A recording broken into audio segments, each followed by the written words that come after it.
mid to late 90s, UFC starts Right, growing. right. A lot of like, it was pretty much like Brazilian guys because it was The Gracies. It was a Brazilian. It was Royce Gracie that started the UFC. So he had his brothers fighting, and I was like, wow, this is really cool. This guy wearing a gi, you know, he fights the other guys and he beats them. Right, and everything. Of course, it was another time. Nobody knew what Jiu-Jitsu was. Yeah. So I was like, oh, I wanna try that.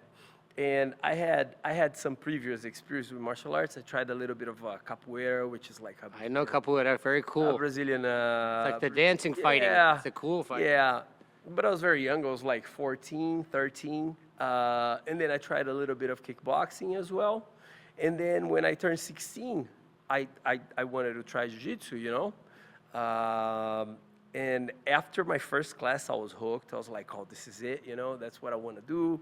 I want to train. Of course, then it was just for fun. I didn't think I was going to make a living out of it, you know. But that's how I started, like UFC. So you're saying you think jiu-jitsu was about 14, 16 when you started, or like? I was 16. I started martial arts when I was 14. I started jiu-jitsu when I was 16. Wow.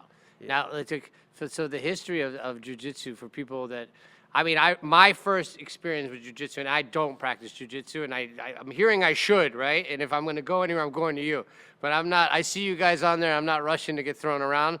But I remember watching UFC like you. We're probably around the same age. UFC 1. We used to have to watch it. We used to have to get the box to watch it because it was like bad. UFC, that wasn't even UFC. It was UFC. Ultimate Fighting Championship it was called, remember? Yeah. But remember, they had no rounds. No, they had no weight classes. No rules.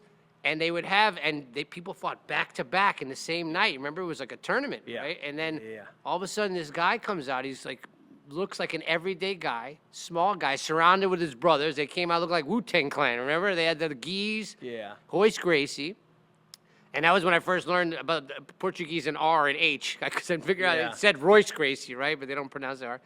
And I was just fascinated by this guy, and it's going to stem into it. We had to go to Blockbuster to rent the the DVD to watch at home and everything. Right, but nobody knew, and this guy would go against these guys that are double his size, triple his size, and I remember I would say after like watching him after one or two things, I'm like, listen, this guy's going to win the whole thing, and they're like, we don't even know what he does. Like, we just know, I'm like, he gets a hold of any part of this, any limb, and you're on the ground. Once he gets you on the ground, it's over. That's what we used to say. Yeah.